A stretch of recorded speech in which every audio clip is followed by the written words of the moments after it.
2020 අලුත් පාර්ලිමේන්තුව සහ අලුත් වන රටක බලාපොරොත්තු අද ගැටුම මාතෘකාව අපි ගැටුම අවසන් වටේට අවස්ථාව ලබා ගන්නවා. අපි මතවාදී මේ වශයෙන් කාරණා ගණනාවකට අවස්ථාව ලබා දුන්නා. කලුම් කරුණාතිලක මැතිතුමන් මහනුවර දිස්ත්‍රික්කයේ නියෝජනය කරමින් එක්සත් ජාතික පක්ෂයෙන් තරඟ වදින අපි මේ අවසන් වටය එක ප්‍රශ්නයක් බැගින් පමණයි අපිට අවස්ථාවක් ලබා දෙන්න හැකියාව තිබෙන්නේ. කාලය සමගත් අපි පුංචි හරබයක ඉන්න නිසා ඔබතුමාට අවස්ථාවක් තිබෙනවා. මිනිත්තු 6ක කාලයක් අපිට සම්පූර්ණ ලබා දෙන්න පුළුවන්. අපි දකිනවා මේ මොනවා කතා කරත් අපිට අනිවාර්යයෙන්ම ගෙවුම් ශේෂයේ විශාල ප්‍රශ්නයක් තියෙනවා. අපි රට ගෙනියනවා නම් මේ ණය සියල්ල අපේ දිනින් දින වැඩි වෙන්නේ අපිට අපනයන ආදායමට වැඩිය ආනයන වියදම් වැඩි. මේක වැඩි කරගන්න නම් අපි දිගින් දිගටම අපි නිදහසෙන් පස්සේ සෑහෙන අවස්ථා හම්බුණා. අපි අපනයන වෙළඳපොළ හදා ගන්න ඕනේ. ඒ වගේම අපේ දැන් ඇඟලුම් කර්මාන්තයේ ඉදිරියට තව අවුරුදු 5ක් විතර යනකොට විශාල අර්බුදයකට එනවා. අප්‍රිකානු රටවල් ඉතාම ලාභදායී විදිහට ඇඳුම් සප්මාදනය කරන නිසා.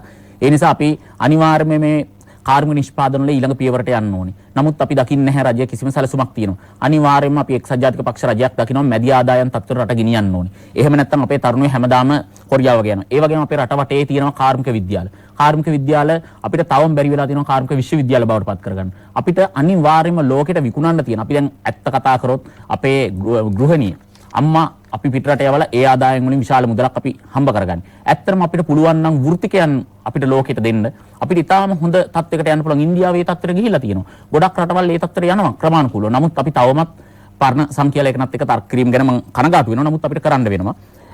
අතීතය ගැන කතා කරන්න තු බැරි නිසා අපි ගත්තොත් එහෙම සාමාන්‍යයෙන් මම ගන්නම් අපි මොනවා කතා කරත් අපි තවමත් වසරකට අපේ යන්නේ උපාධිධාරීන් 26000ක් විතර තමයි එළියට යන්නේ. ඒ වගේම පශ්චාත් උපාධිධාරීන් 10959ක් වගේ යන්නේ. අපි මේ තත්ත්වෙ වැඩි වෙන්න ඕනේ. අපි තව දුරටත් අපේ රටේ විශ්වවිද්‍යාල 15යි ක්‍රියාත්මක වෙන්නේ. අපි විශ්වවිද්‍යාල පද්ධතිය තව දුරටත් පුළුල් කරලා අපිට පුළුවන් නම් ඉතාමත්ම A-level කරන ළමයින්ගෙන් ඉතාම සුළු ප්‍රමාණයක් තමයි අපිට විශ්වවිද්‍යාල වලට බඳවගන්නේ. මේ තත්ත්වය වැඩි වෙන්න ඕනේ. රටක් විදිහට අපි දියුණු වෙන්න නම් අනිවාර්යයෙන්ම තුතික අධ්‍යාපන අවස්ථා වැඩි කරන්න ඕනේ. ඒ වගේම උසස් අධ්‍යාපන අවස්ථා, ඒ වගේම ජාත්‍යන්තර භාෂාවල් ඒ වගේ දේවල් අපි හදන්න වෙනවා. ඒත් එක්කම මම දකිනවා අපිට අපනයන ආදායම් වැඩි කර ගැනීමද අපි යෝජනා දෙන්න ඕනේ. නිකන් කතා කරලා බෑ. මම දකිනවා ඉතාම ග්‍රාමීය මට්ටමින් කරන්න පුළුවන් මගේ යෝජනාවක් විදිහට මම හරි කැමැත්තෙන් බලාපොරොත්තු වෙන දේ කියන්නේ මේ සම්බාණ්ඩ නිෂ්පාදනය. මේ සපත්තු සහ අපේ බෑග් වලට ලෝකේ අපි දකිනවා හොඳ වෙළඳපොළක් තියෙනවා. අපි තවම මේක 9%යි අපි අපනයනය කරන්නේ.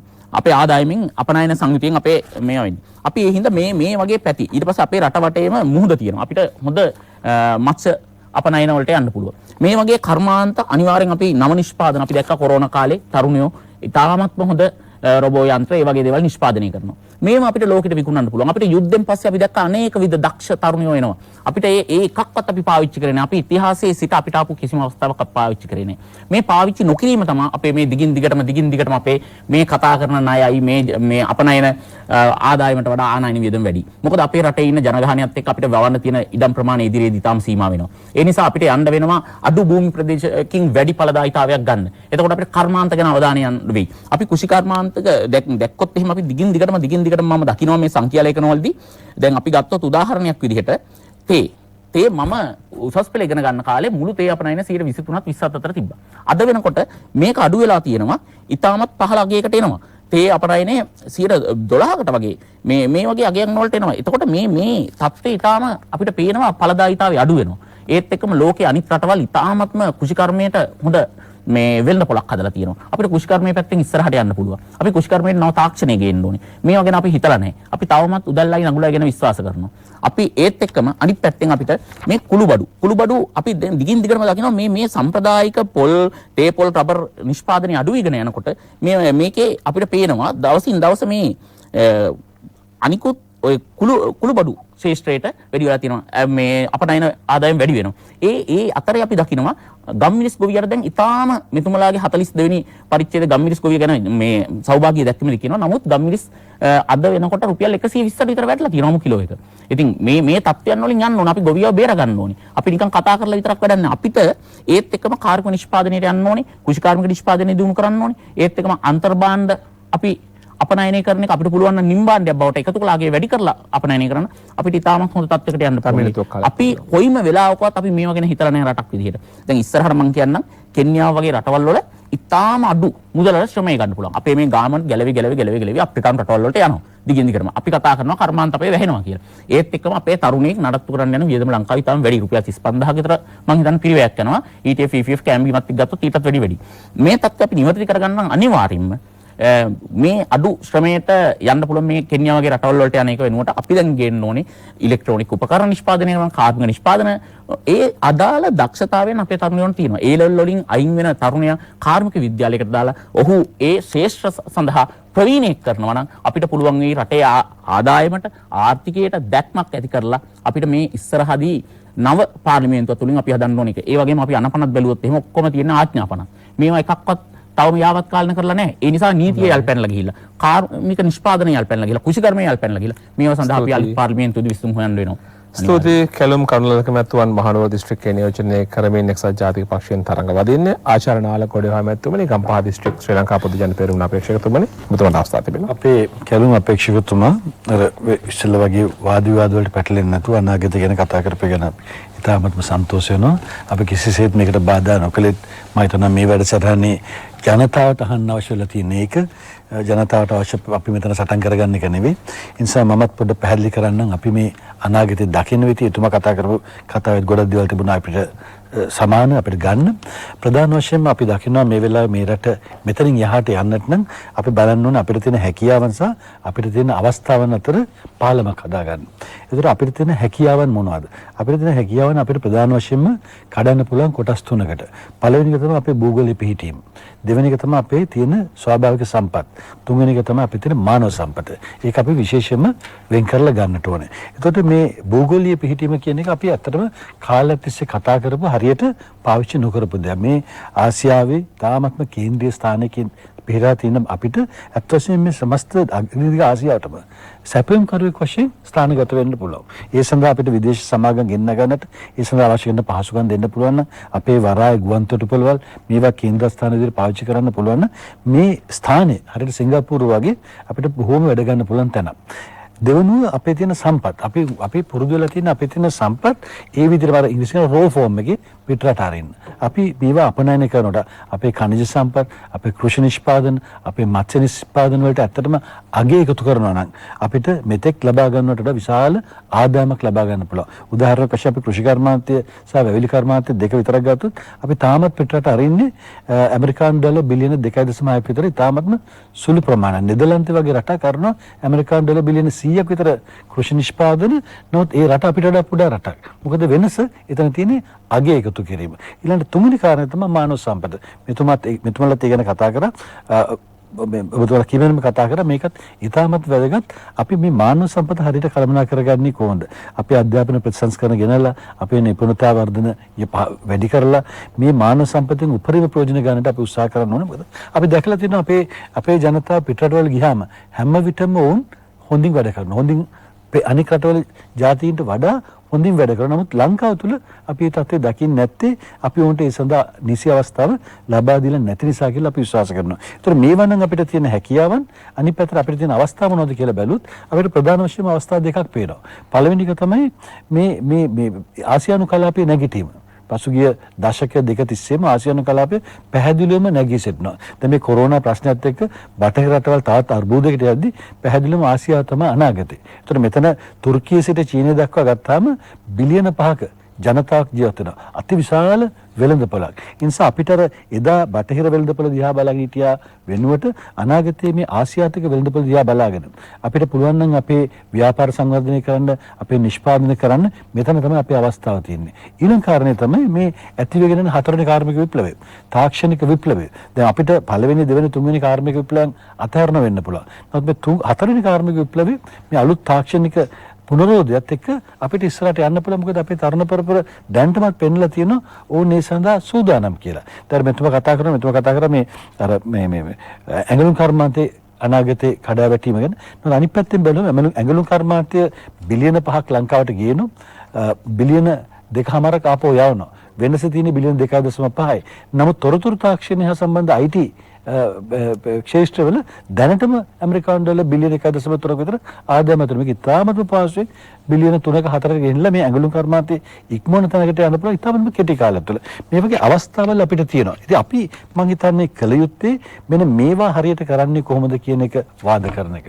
අපි එකිනෙකා ගැන දේශපාලන වාද විවාද වලට යනකොට මේ වැඩි අපි හරියට කරන්නේ කොහොමද කියලා අපි තර්ක කරනවා. අපිට මීට වඩා හොඳින් ජනතාවට සේවය කරන්න පුළුවන්. අද මේ රටේ ජනතාවට ප්‍රශ්න රාශියක් තියෙනවා. දේශපාලන විද්‍යාඥයෝ එකිනෙකා සමග යනකොටා ගැනීම දේශපාලන සංවාදයේ යෙදෙද්දී සාමාන්‍ය ජනතාවට තියෙන ජීවත් වීමේ ප්‍රශ්න, සාමාන්‍ය ජනතාවට තියෙන දරුවා පාසලට යවා ගැනීමේ ප්‍රශ්න, සාමාන්‍ය ජනතාවට තියෙන තමගේ තරුණ දූ පුතාලට රැකියාව නැති ප්‍රශ්න, සාමාන්‍ය ජනතාවට තියෙන ජීවත් වීමට ආදායමක් නැති ප්‍රශ්න, යටිතල පහසුකම් නැති ප්‍රශ්න, පානීය ජලය නැති ප්‍රශ්න, මේ වගේ ප්‍රශ්න වලට තමයි අපි විසඳුම් හොයන්න ඕනේ. ඒ නිසා මම හිතන්නේ ඉදිරි පාර්ලිමේන්තුවක් තුළ අපේ අවධානය යොමු වෙන්න ඕනේ මෙන්න මේ කාරණාවට. මේවා අපි කොහොමද කරන්නේ? කරනකොට අපි කොහොමද මේ දැන් තියෙන ප්‍රශ්න විසඳගන්න? උදාහරණයක් වශයෙන් ප්‍රාදේශ සභා ක්‍රමය.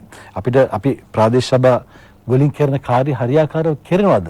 මේ ග්‍රාමවල අපේ තියෙන ගම් 14000 ඇත්තටම සම අවස්ථාවල් තියෙනවා මේ ගම් 14000ට. ප්‍රාදේශ සභා මේවට සේවා සපයනකොට යම්කිසි එක මොඩලයක් යටතේ අපිට මේක කරන්න බැරිද? අපිට බැරිද හැම ගමකටම අපි කියන්න මෙන්න මේ පහසුකම් තියෙන්නට ඕනේ.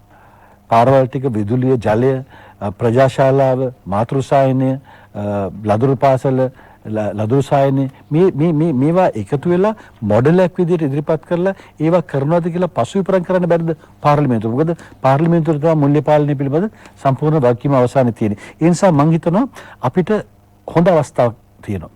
මේ ජනතාව මෙවර අර 225 විපාකයේ කියපු ජනතාව මෙවර අත් වශයෙන්ම පාර්ලිමේන්තුවට සුදුසු කණ්ඩායමක් තෝරා ඇරියොත් ඒ අයට ආණ්ඩු පක්ෂයේ සිට විපක්ෂයේ සිට හරියට තර්ක කරලා හරියට වාද කරලා හරි මගකට මේ රට ගන්න පුළුවන් කියලා අපි විශ්වාස කරනවා. ආණ්ඩුවකට විතරක් රටක් හදන්න බෑ. ආණ්ඩුවත් විපක්ෂයත් දෙකම තියෙන්න ඕනේ. හැබැයි දෙගොල්ලටම තියෙන වගකීමක්. ඒ වගකීම හරියට ඉටු කරමු කියන යෝජනාව කරලා මම මේ අවස්ථාවේදී. ස්තුතියි ආචාර්ය නාලකොඩේ මැතිතුමනි, නීතිඥ පුල්ලාභේ ක්‍රමැතිතුමනි, ඔබතුමාට තව අවස්ථාව ලැබෙනවා. මම හිතන්නේ ඊටාම හොඳ ප්‍රවේශයක් අවසානයේදී අපිට දකින්න පුළුවන් අපේ සංවාදය තුළ. මම මුලින් ඉඳලම උත්සාහ කරේ අත් වශයෙන්ම අපේ සාකච්ඡාව මේ රටේ ජනතාවට මේ ඉදිරි මැතිවරණයේදී, ඉදිරි පාර්ලිමේන්තු මැතිවරණයේදී මාතෘකාවට අදාළ සඳහන් වෙන ආකාරයකම අලුත් පාර්ලිමේන්තුව තුළ අලුත් රටක බලාපොරොත්තුවක් මිනිසුන්ට කොහොමද මේ මම මුලදී කිව්වා වගේම මුළු ඉතිහාසය පුරාම මිනිස්සු මේ අලුත් බලාපොරොත්තුකින් තමයි පාර්ලිමේන්තු පත් කරන්නේ. නමුත් ඒ පාර්ලිමේන්තු කාලයේ අවසානයේදී මිනිස්සුන්ගේ බලාපොරොත්තු ඒ විදිහට බොඳ වෙලා යමින් අලුත් පාර්ලිමේන්තුවට අලුත් සමාජිකයන් මේ විදිහටම සුරංගනා කතා ඉදිරිපත් කරමින් බලාපොරොත්තු ලබා දෙමින් මැතිවරණ ජයග්‍රහණය කළා. සමහර ආණ්ඩු 3-2 බලය ලබා ගන්නවා, සමහර ආණ්ඩු බහුතර බලය ලබා ගන්නවා. මේ විදිහට මේ රට දැන් අද තියෙන තත්ත්වයට ඇවිල්ලා තියෙන මම සඳහන් කර විදිහට සියලු ශේස්ත්‍රවල යහපත් තත්වයක්, එහෙම නැත්නම් මිනිසුන්ට සන්තෝෂ විය හැකි තත්වයක් නැහැ කියන එක අපේ මීට පෙර කතා කරපු මහත්මයාත් ප්‍රකාශ කළා. ඉතින් අපි යෝජනා කරන්නේ අපේ විශේෂයෙන්ම අපි මේ සැරේ ජාතික ජනබලවේගය හැටියට විශේෂයෙන්ම ජනතා විමුක්ති පෙරමුණේ മന്ത്രിවරු 6 දෙනා පසුගිය පාර්ලිමේන්තු කාලය තුල කටයුතු කරපු ආකාරය බැලුවම මේ රටේ ජනතාවට ඊටම පැහැදිලි වෙන්න ඕන ඔවුන් මේ පාර්ලිමේන්තුවේ 225 දෙනා අතර පළවෙනි ක්‍රියාකාරී മന്ത്രിවරුන් හැටියට, ඒ කියන්නේ mantri.lk සමීක්ෂණ ආයතනයේ මගින් ඉදිරිපත් කරන වාර්තා අනුව ඔවුන් පාර්ලිමේන්තුවේ ක්‍රියාකාරීම දායක වෙච්ච മന്ത്രിවරුන් හැටියට මුල් පෙළේ ක්‍රියාකාරීන් හැටියට හඳුන්වලා දීලා තියෙනවා. ඉතින් අපි ඔවුන් සමග තමයි මේ ජාතික ජන බලවේගය මේවර මහමැතිවරණයේදී මුළු ලංකාව පුරාම අපේක්ෂකයන් ඉදිරිපත් කළා තියෙනවා. ඉතින් අපි ඒයින් අදහස් කරන්නේ මේ රටේ ජනතාවට පැහැදිලි වෙන්න ඕන මේ മന്ത്രിවරු පාර්ලිමේන්තුවට තෝරාපත් කළා ගියාට පස්සේ ඔවුන් පාර්ලිමේන්තුවේදී හැසිරිච්ච ආකාරය, එහෙම නැත්නම් ඔවුන්ගේ සමාජ ජීවිතයේදී හැසිරිච්ච ආකාරය, විශේෂයෙන්ම පාර්ලිමේන්තුවේදී වාද විවාද වලට සම්බන්ධ වෙලා ඒ වාද විවාද වලදී කටයුතු කරන ආකාරය, විශේෂයෙන්ම ඔබ දන්නවා පහුගිය කාලේ අර මෙතුමා සඳහන් කළ විදිහට මේ 225 දෙනාම අවශ්‍ය නැහැ කියන මතයක් මේ සමාජගත වෙන්නේ පාර්ලිමේන්තුවේ മന്ത്രിවරුන්ගේ පසුගිය හැසිරීම දිහා බැලුවම. හැබැයි අපි විශ්වාස කරනවා ජනතා විමුක්ති පෙරමුණේ മന്ത്രിවරු 6 දෙනාගේ හැසිරීම ගත්තම ඕනෑම පාසල් සිසුවෙකුට, එහෙම නැත්නම් ඕනෑම කෙනෙකුට ආදර්ශමත් හැසිරීමක්, කෙනෙකුට ඉගෙන ගන්න පුළුවන් හැසිරීමක් ඔවුන් පාර්ලිමේන්තුව තුල පසුගිය කාලය පුරාම ක්‍රියාත්මක කරලා තියෙනවා. ඉතින් ඒ වගේම ජනතාවගේ ගැටලු වලදී, ජනතාවට බලපාන සියලුම ප්‍රශ්නවලදී මේ රටේ ජනතාව වෙනුවෙන් ඔවුන්ගේ හඬ සියලුම මිනිසුන්ගේ ප්‍රශ්න වඩා අවධාරණය කරමින් ඔවුන්ට සාධාරණීෂ්ඨ කිරීම සඳහා Tamanට හැකි උපරිම මැදිහත් වීම කළා තියෙනවා. ඒ නිසා මම හිතනවා අපි මේ ඉදිරි මැතිවරණයේදී විශේෂයෙන්ම විපක්ෂයේ කාර්යභාරය ජාතික ජනබලවේගයට විශාල වගකීමක් පැවරෙනවා. ඒ හින්දා අපි මේ රටේ ජනතාවට පැහැදිලි කරන්නේ, ජනතාවට ආරාධනා කරන්නේ ජාතික ජනබලවේගයෙන් ඉදිරිපත් කළ තියෙන අපේක්ෂකයන් විශේෂයෙන්ම ගත්තම මගාව ඒ පිළිබඳ වාර්තාවක් තියෙනවා. එම තොරතුරු අනුව අපි ඉදිරිපත් කළා තියෙනවා මෙවර මැතිවරණය සඳහා ඊටම සුදුසු අපේක්ෂකයන් ප්‍රමාණයක්.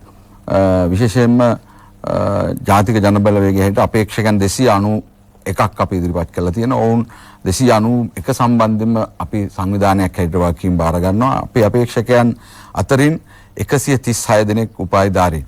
ඊට අමතරව විවිධ වෘත්තිකයන් 178ක් ඉන්නවා. හිටපු පාර්ලිමේන්තු මන්ත්‍රීවරුන් 15 දෙනෙක් අපි ලයිස්තුයි.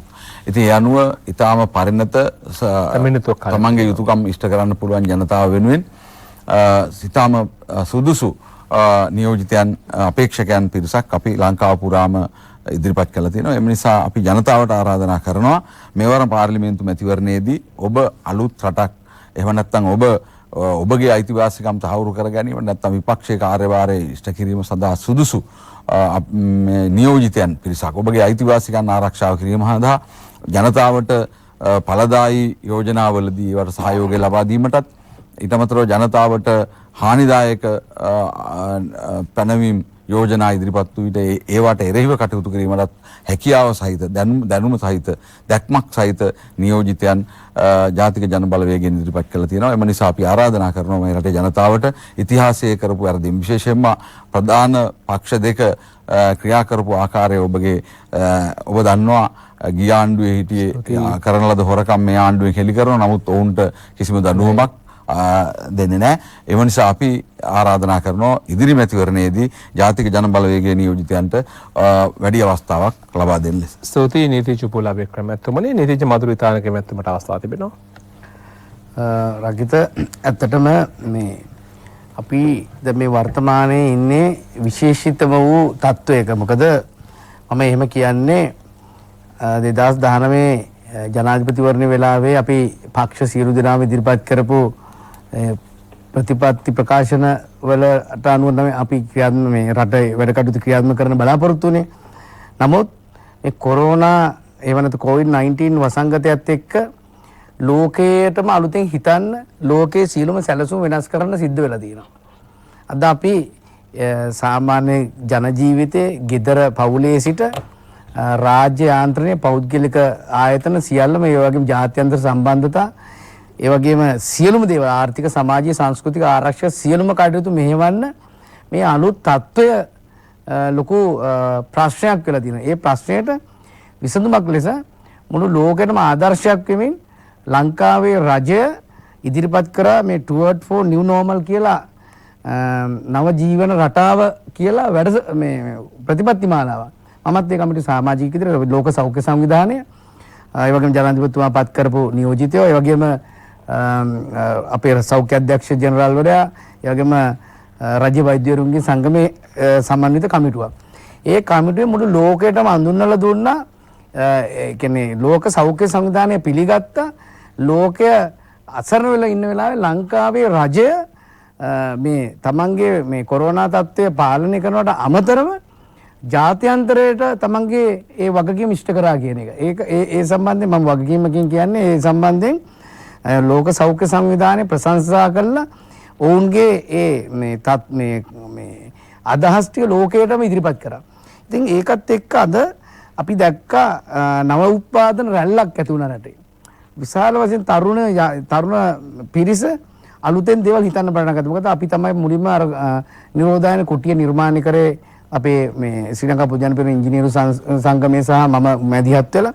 ඒතර එතනින් පටන් ගත්ත ඒ රැල්ල අද පේටන් ලබා ගන්න තත්ත්වයට අවිල්ලා තියෙනවා. ඒ වගේම අද අපිට මේ රටේ අපි අනාගතයේ මේ පාර්ලිමේන්තුව තුළ අපිට හිතන්න දේවල් තියෙනවා. හැබැයි හිතන්න වෙන්නේ මේ අලුත් තත්ත්වයක් එක්ක. මොකද අපි මේ මනෝලෝකේ මනක්කල්පිත දේවල් කොච්චර හිතුවත් ඒව කරගන්න බෑ. මොකද අදටත් මේ තත්ත්වයේදී බෙහෙතක් හොයාගෙන නැහැ. ඒ වගේ මේ කොරෝනා තත්ත්වය වෙන COVID-19 මොන කාලයේ මොන දිනේ අවසන් වේද කියලා කියන්න බෑ. ඒ වගේ රාජ්‍ය තාන්ත්‍රික මට්ටමේ ලොකු ප්‍රශ්නයක් තියලා තියෙනවා. ඒ වගේම රටවල් අතර හුදකලා වීමක් අද වෙලා තියෙනවා. ඒ වගේම අපේ රටවලට අමුද්‍රව්‍ය ලබා ගැනීම, මූලික දේවල් ලබා ගැනීම, අපි ජාත්‍යන්තර අපි රටවල් අතර තියෙන ඒ අන්‍යෝන්‍ය සුහදතාවයෙන් වැඩ කටයුතු කිරීම ගැන අද ලොකු ප්‍රශ්නයක් ඇති වෙලා තියෙනවා. එහෙමනම් මේ ප්‍රශ්නයේදී රටක් විදියට ඒ ජාත්‍යන්තරයේ පිළිගන්නා වැඩසටහනක් ඉදිරිපත් කරේ ලංකාව අපේ ජනාධිපතිතුමාගේ ප්‍රධානත්වයෙන්. ඒකට අද ඒ තත්ත්වය තුළ අපි ඉදිරි සැලසුම් කොහොමද කියන එක ගැන ඉතාමත්ම හොඳින් අධ්‍යයනය කරලා ඒ සියලු සැලසුම් හදලා ඉවරයි. ඒ වගේම අපිට දැන් තියෙනවා මේ කොරෝනා එකත් එක්කම අපි දැක්ක තව කාරණයක් ඒවා ඇත්තටම අපි ඉදිරියේදී පාර්ලිමේන්තුවේදී සාකච්ඡා කරන්න ඕන. 1997 දී මේ නිකුත් කළ ඒ පනත රෝග නිරෝධායන සහ රෝග වැළැක්වීමේ පනත සඳහා රුපියල් 1000ක දඩයක් නියම කරලා තියෙනවා. හැබැයි ඒ 1000 දඩේ අපි තවම අපිට මේ නිවැරදි කරගන්න බැරි වුණා. ඒක නීති ගොඩක් තියෙනවා. අද නීති යාවත් කාලින කල්නේ අපි අර කැලම් සහෝදරයෙක් වගේ ගොඩක් අඩුපාඩුකම් තියෙන මේ අපේ රාජ්‍යයක් එහෙම නැත්නම් රටේ සුබසිද්ධියට මේ රටේ ජීවන තත්ත්වයට ඒ වගේම ආර්ථික තත්ත්වය දියුණු කිරීමේදී අපිට මේ නීති යාවත් කාලින නොකිරීම ලොකු බාධාවක් කියලා තියෙනවා. ඒ වගේම අපි මම දැක්ක ලොකුම ප්‍රශ්නයක් තමයි අපේ රටට මේ රිසර්ච් පැත්ත මේ පර්යේෂණ පැත්ත ගොඩාක් අඩුම තැනක තියෙන්නේ. ඒතකොට රාජ්‍ය ආන්ත්‍රණයේ මේ පර්යේෂණ පැත්ත අතහැර දාලා තියෙන්නේ. ඒ තුලින් ගොඩක් ප්‍රශ්න වලට අපිට විසඳුම හොයාගන්න බැහැ. මොකද අපේ රටේ තියෙන සම්පත් අපේ ගොඩේම මහත්මයාගේ වගේ මානව සම්පත තියෙනවා. අපේ ඒ වගේම මේ සුභාග්‍ය සම්පත් තියෙනවා අපේ රට හදන්න. ඉතින් මම පොඩි උදාහරණයක් විදිහට කිව්වොත් අද මේ කොළඹ නගරයේ ලොකුම ප්‍රශ්නය තමයි වතුර. පානීය ජලය. අපි මම ඒකට කෝට්ටේ නගර සභාව අපි හොඳ උදාහරණයක් ගෙනාවා. අපි දවසකට වෝටර් බෝඩ් එකේ වතුර ලීටර 8000ක් විතර ගන්නවා අපේ නගර සභාවේ වාහන හොදන්න. හැබැයි මම අපේ වැසිකිලි පද්ධතියෙන් ඒ මේ නිකුත් කරන අපජලය ඒ වතුර ලීටර 8000 පිරිසුදු කරලා අද වාහන හොදන්න පටන් ගන්නදී අපි වෝටර් බෝඩ් එකේ ලයින් එක අපි කට් මේ ඒ පාවිච්චි කරන්නේ නැහැ.